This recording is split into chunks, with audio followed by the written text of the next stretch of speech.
The Stranger by Norman Whitney. Chapter 1. A Stranger in Wood End. On Saturday the 31st of October 1964, a man arrived in the village. It was late in the evening. He was looking for somewhere to stay the night. He knocked at a door, and a woman opened it. "Good evening, madam," the man said. "I'm sorry it's so late, but can you help me, please? Is there a hotel in this village? I want to stay here tonight." The woman laughed. "A hotel? Here in Wood End? No, sir, I'm afraid there isn't." "What a pity," said the man. "I'm a stranger here, and I want to see your village tomorrow." The stranger was very polite. He was tall and had dark hair, and he had strange green eyes. "Perhaps Mrs. Harrison can help you," the woman said. "She has a room. Perhaps you can stay with her. Wait a minute, I'll get my coat and I'll take you there." The woman took the stranger to Mrs. Harrison's house. Mrs. Harrison gave him a room for the night. He was very glad. It was the last night of October, and it was cold. The next day was Sunday. The man looked round the village. He was very interested in the history of the village. He met some of the villagers and asked them their names. But he did not visit the church. That was unusual. The church in Wood End was the most beautiful building in the village. But the stranger was not interested in it. He did not go to church that night with all the villagers. It was the first Sunday evening of November. When the villagers came out of the church, the man had gone. They had all liked him. The ladies had thought he was very good-looking. A few weeks later he came back. It was the first Sunday in December. The villagers were coming out of church. It was cold and dark. "Hello," he said. "I'm back again. It's nice to see you all once more." His next words surprised everyone. "Perhaps you can help me," he said. "I'm looking for a house. I want to buy a house here." "Here?" someone said. "But why here? There's no work in Wood End for a young man.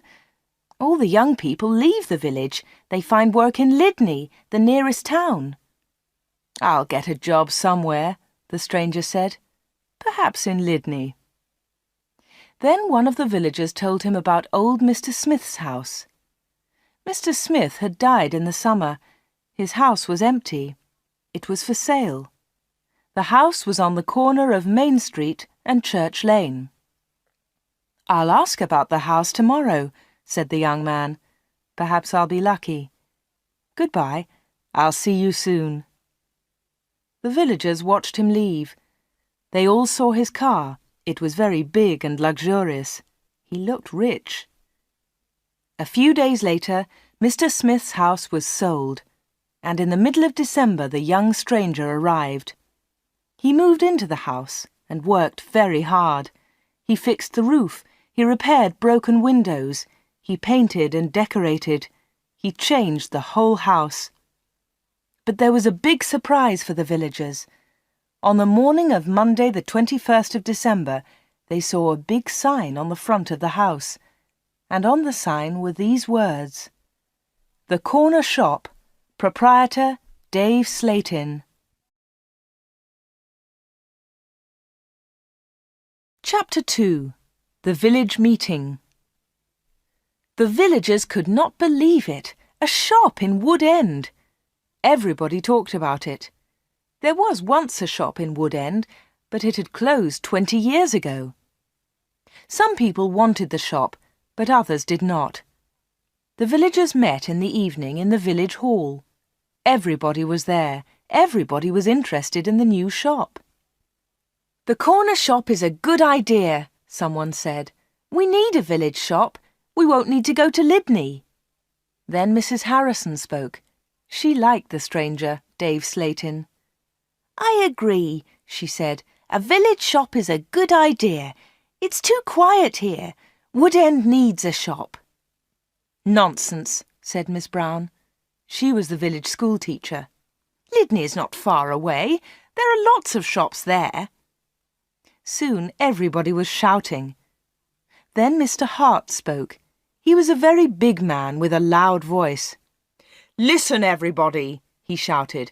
"We've never had trouble in this village before. We've always been quiet and happy. Now this shop is causing trouble." "Let Mr. Slayton speak," someone said. "It's his shop. Let him speak." "Ladies and gentlemen," said Dave Slayton, "I don't want to cause any trouble. I'm still a stranger in your village. But I want to be one of you. I want to be your friend. I like the people of Wood End." He smiled, and a few people clapped. They liked him. "The corner shop will sell lots of things," he went on. "It will sell food and things for the house. Everything will be cheap, I promise." Everybody was listening carefully. "And I have another idea," he continued. "I'll sell village products." "What do you mean by village products?" asked Miss Brown. "I'll tell you, Miss Brown," he said. "I know that you make beautiful bread and cakes." Miss Brown smiled. Yes, she did make bread and cakes. Everyone knew that. "And you, Mr. Hart, I've seen your flowers. You grow beautiful flowers." Now Mr. Hart smiled. Yes, his flowers were beautiful. Everyone knew about them. "And Mr. Everett makes pots," someone said.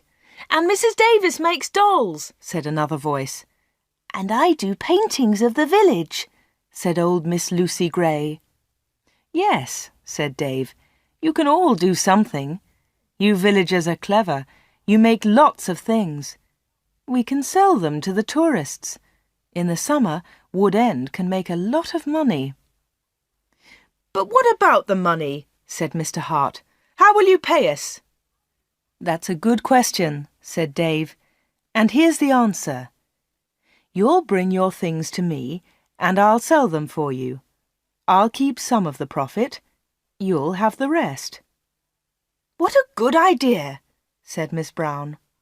"Yes, I agree," said Mr. Hart. All the villagers agreed. Everyone in the village was happy with Dave Slayton's plan.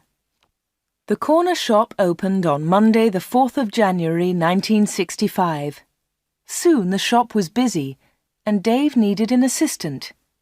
The new assistant in the corner shop was Anna. She started work in late January.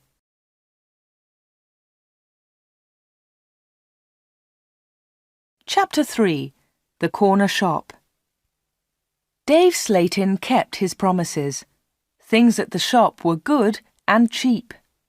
"How does he do it?" asked Mrs. Harrison. "It's winter, but he's selling lots of fruit and vegetables, and they're cheap. I never go to Lydney now." The other villagers agreed. The corner shop was a success, and Dave seemed happy. He paid Anna good wages. Sometimes her friend Peter helped at the shop, and Dave gave him money too. Dave advertised in newspapers, and the village products sold well. People from Lydney came to the corner shop. There were lots of visitors, and Wood End became more interesting. The villagers were surprised, but pleased. They were making a lot of money. Dave lived alone in a flat above the shop. He was very popular in the village, but no one ever went to his flat. No one ever saw inside it. At the bottom of the stairs there were 2 doors. One led into the stockroom. The other door had a notice on it. "Special orders only. Keep out." The door was always locked. Anna never went into the special orders room. "Why do you lock that room, Dave?" Anna asked one day. "What's in there?" "It's for special orders," he replied. "Big orders." "But you won't get any big orders in Wood End," said Anna. Dave said nothing. He did not want to talk about that room.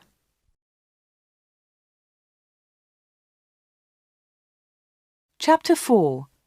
A Beautiful Customer. For 3 months, everything was normal. Then, one day in April, an unusual customer came into the shop. The new customer was a very beautiful woman. She was wearing expensive clothes and arrived in a large car. "Is this the corner shop?" the woman asked. She looked round and seemed a little surprised. "Yes," replied Anna. "This is the corner shop. It's the only shop in the village."